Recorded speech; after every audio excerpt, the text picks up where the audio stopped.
nhớ giống là ít trồng cái tí theo ít trồng nhiều trồng gì ít trồng phong xóa tụi nè nó nói chỉ chẳng đủ cô nè giờ lúc đó thì là chỉ bé tôi ba là té nè thay thế thì nó giờ của tụi tiêu giống lâu thân nè cái bố tao nói là họ của lý chế thay mình trong đầu xí này của cho nhỏ xí nhắc cái đồ rõ nè lúc xưa tôi sửa ở mông tờ mông cho bé mông lại thế gì tập bé chỉ tôi lại mà vì giờ để chống lăng chống chữ nè chỉ thu tỏi thu chỉ thiên để đi nó nè nè cho ôn nhiều gì xóa tụ nè của cho nên đâu phải lời té nữa sẽ lời cũ là chỉ cũ nè chẳng đâu cũ mà nói là chỉ cũ thế chỉ bảo cái hay lo thử nữa cái tin nè cho nên trồng gì nè ta tỏi yếm ba rồi thôi nè tụ trâu nè tụ của phua lợi té nè mi tia sẽ lợi té ta cũng mà cho nên một sai sẽ hỏi rồi cú rong bộ đi chả lại rồi chỉ cú đi chả đâu đi chả nè giờ là chỉ ta tỏi yếm ba lợi xe nhưng tia là một chẳng cũng mà đi thay đổi nên sao nè quý lên xe chỉ muốn tụ ba thay chỉ tới rồi của lợi cả thống tế cho cũng mà đi là thay trò đó này cho ấy trồng phong như thế cho nên cho gì thế trồng cái tiếng cha sớ để nó của sao này tên đó nè đi ta là sẽ một chi đầu chữ điện nè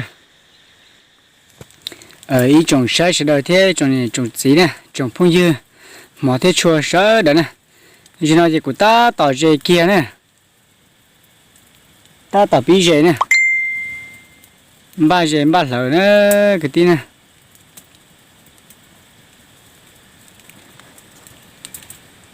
chỉ sẽ chỉ làm một gì chả nè nhưng đi của chó ai lại cái hơi bún đào xuống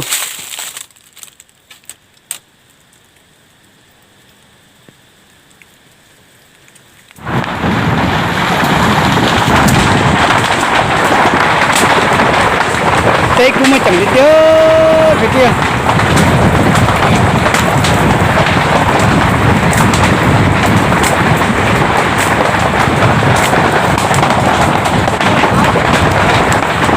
alo, tôi không biết gì rồi, rõ chưa?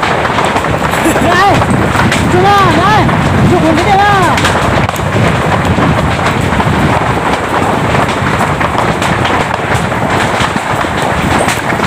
Nhà chơi cái cổ té đâu? Anh gì cú giò chỉ lá rồi. Nhớ gì chụp rồi. Tôi lúc rồi nó kia nó thế này. Nước kia này nuôi giò thế.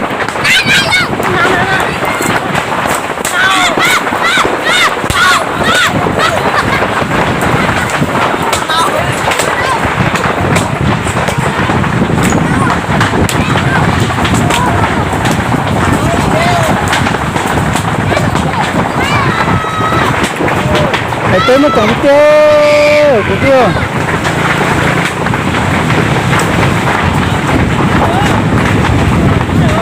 nên chẳng là chỉ nhớ xong mình cả tới sao phải kỳ tế cho nên đi kia cái lợi to lợi to trong một bể nào luôn chuột bể sao nhau lợi tế nhau là chuột tế là chuột khí tới đó nè của tan đại thôi của thay chỉ lấy cho nó sáng này cái tin nè giờ là gì cái cú giờ tu tay đi nó này cái cú giờ ta này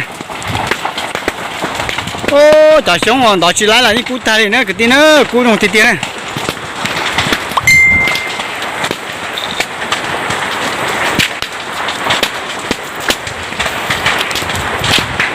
cú đại chê thì tôi thì cú tay này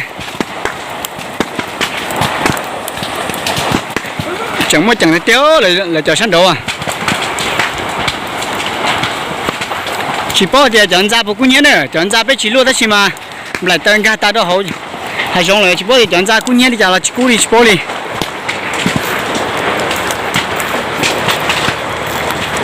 cái này cái chế lo thế này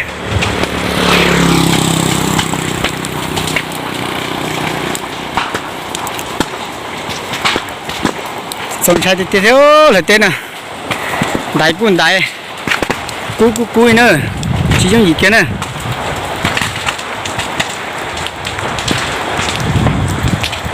họ số nó người ta chưa chơi cho ta tạo cú mà chẳng này họ số này sáng độ mà đỏ đúng địa sư chờ đi trả liệu cú đúng một trả chỉ bôi Rồi đúng đi sang nó tua xưa.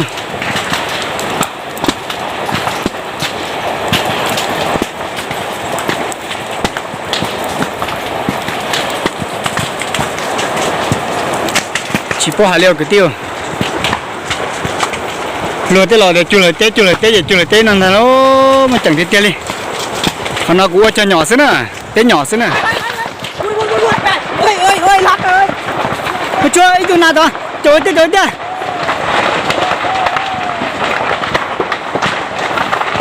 Cũng mà chẳng thấy tiêu, cái tiêu.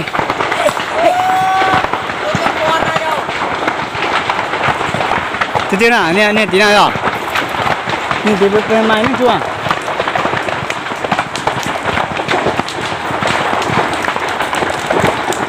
Ô, đó là lấy chỉ thông nữa. Ta tụi nó tới kia phải thò.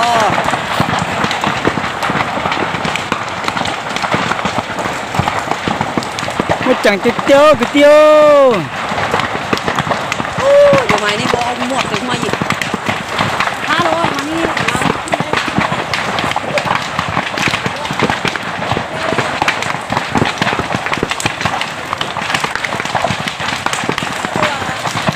Nó thì có lắm đi đâu rồi nữa. Trên này thì mới đi lấy.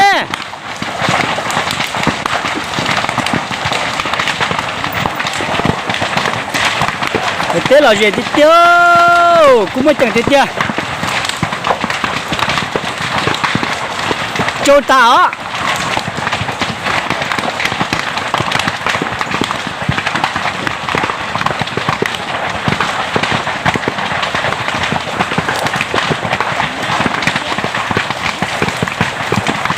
Pak dun dia so orang lundu tu tali ketiau. Aje ketiau le.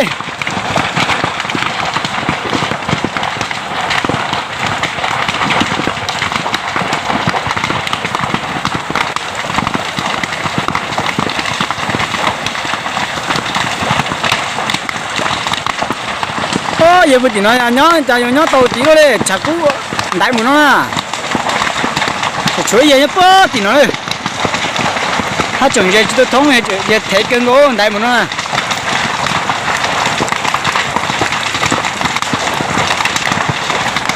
đúng mà muốn nói thì nhớ hổ mà nhớ chân hỏi tao rồi mà muốn thì nhớ hổ mà chỉ lấy vô cú mà chậm nó à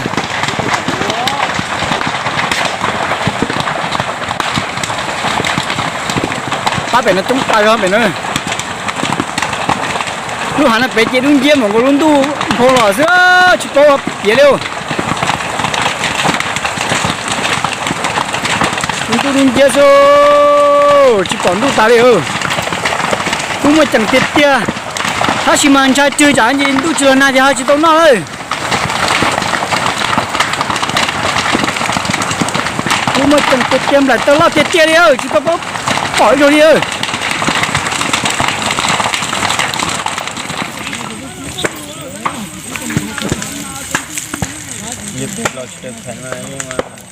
耶。哦，因為咩啊？giờ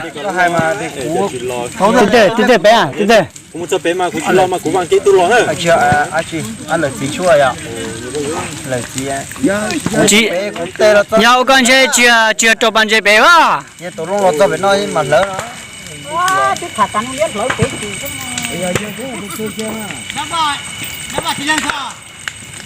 thế thì ta sẽ là nhảy bơi gì hả trong tà cho một cổ tay lên cổ này